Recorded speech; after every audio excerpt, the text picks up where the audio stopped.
આવું બનાવ્યું છે, આ સત્ય છે.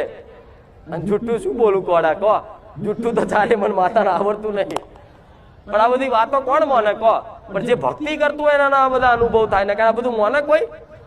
તો હું મેરડી કે બકરો લઈને નથી આવી, ડોશીના રૂપમાં આવી હતી, પણ એ સાલ આલી ને તો શું કહું.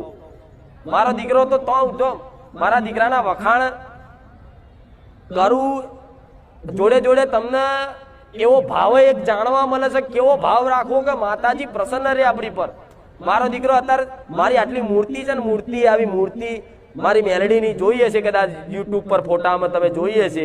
એ સજાવટ મારો દીકરો મારી જાતે જ કરે, શું કાજલ લગાવો ને બધું બાર લગાવો, શણગાર બધો મારો દીકરો જાતે જ કરે. 4 કલાક બેહવાનું થાય, 5 કલાક બેહવાનું થાય.